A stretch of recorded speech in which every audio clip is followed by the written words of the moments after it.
तो आज्ञा माने आज सुभद्रा योजना ऑनलाइन प्रोसेस आरंभ हो गला। तो आज सुभद्रा योजना फॉर्म दाखल करबे केन और केन नहीं करी से फॉर्म देबे और केंता करी पूरण करबे और सुभद्रा फॉर्म केन नहीं करी देले से कार्यटा ही पारबा। तो चलन आपण माने वीडियोटा लास्ट पते बनी रहन। तो आज्ञा माने सुभद्रा योजना पाई सेप्टेम्बर 1 तारिख ठारू आवेदन आरंभ हो सारी और यही योजनार लाभ पाइबा पाई अंगनवाड़ी केन्द्र ब्लॉक ऑफिस मो सेवा केन्द्र जनसेवा केन्द्र रे देखा मिलूचे असमाल भीड़। तो आज्ञा माने यारी मध्य गतकाली सुभद्रा योजना पोर्टाल उन्मोचन कराଯାଇଛି आवेदन प्रक्रिया ऑनलाइन प्रोसेस। तो आज्ञा माने लोक माने फॉर्म पूरण करुथिले मध्य एबे दाखल आरंभ होई नाही, जहाकू एने उपमुख्यमंत्री प्रभाती परिड़ा कहिसंती आज अर्थात 4 सेप्टेम्बर संध्यारू सुभद्रा योजना फॉर्म दाखल आरंभ हेब। सुभद्रा योजना फॉर्म पूरण पर फॉर्म सहित आवेदनकारी को केवल आधार कार्ड नकल दाखल करने को हेब।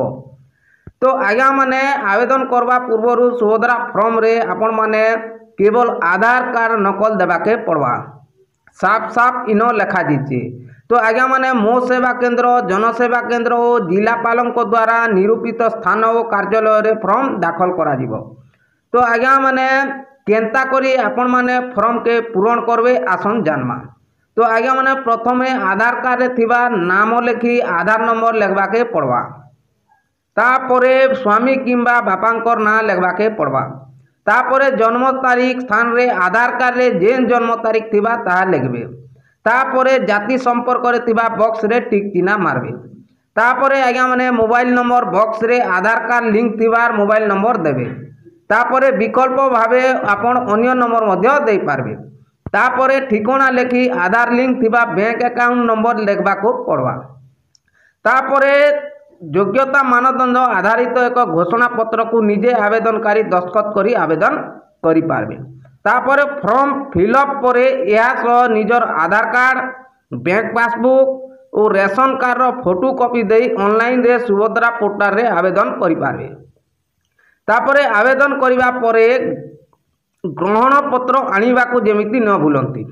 तो आज्ञा माने जेते बेले आपण माने ऑनलाइन करि जिबे सुभद्रा फॉर्म धरी करी Aadhaar card bank passbook ration card photo copy दे करी ऑनलाइन जेते बेले करबे तो से सीएससी भाई की जनसेवा केन्द्र भाई आपण मन के गोटे रसीद देवे और से रसीद आपण जेनता की आनवा के नहीं भूलबे, जेउथिरे आपणकर आवेदन पत्रर नंबर थिबा सेती। तो आज्ञा माने सोमवार दिन उन्मोचित होइतिबा वेबसाइट पोर्टाल www.subodraodisha.odisha.gov.in रे समस्त तथ्य सेन उपलब्ध रही। आपण माने जे करी हन विजिट करी देखि पारबे। तो सुभद्रा योजना संबंध में जानिबा पाई वेबसाइट पोर्टाल रे समस्त प्रकार सूचना सेन दिया दीचे। हिताधिकारी योग्यता काना अच्छे, सेमानक अधिकार काना अच्छे, दायित्व काना अच्छे, बारंबार पचार प्रश्न यार उत्तर सेति अच्छे। तो आज्ञा माने सुभद्रा योजना संबंधी कौन नुआ घोषणा महिला माने यही वेबसाइट माध्यम रे जानी पारबे। ताहले आज्ञा आर गोटे टोल फ्री नंबर मध्य दीचन 14678 रे मध्य कॉल करी करी आपण माने बुझी पारबे। तो आज्ञा माने सुभद्रा योजना पाई किन किन डॉक्यूमेंट आवश्यक आपण माने जानि नियन आर से डॉक्यूमेंट के धरी करी आपण माने ऑनलाइन करी जिवे। तो प्रथम रे आज्ञा आधार कार्ड नेबे, द्वितीय रे मोबाइल नंबर, 3 नंबर रे बैंक अकाउंट, 4 नंबर रे रेशन कार्ड धरी करी आपण माने जिवे। तो जे करी आज्ञा सुभद्रा योजना आज संध्या रे आवेदन आरंभ हो सारी और आज संध्या रे आवेदन आरंभ करबे। तो आज्ञा केन माने इति आवेदन करि पारबे, आवेदनकारी ओडिशा बासिंदा होइतिबा आवश्यक आरो आवेदनकारी को बयस 21 वर्ष रु 60 वर्ष हेबा दरकार। आवेदनकारी को परिवार वार्षिक आय 2.5 लाख टंका होइतिबा, परिवार रो कोनोसी सदस्य सांसद किंबा विधायक होई नथिबे। तो आज्ञा माने ई थिला सुभद्रा योजना आज पाई आवेदन प्रक्रिया आरंभ संध्या सुधा हो पारबा। तो आज्ञा माने गोटे कथा ध्यान दियन, Aadhaar card mobile number bank account और तार संगे रेशन कार्ड नहीं करी जिबे।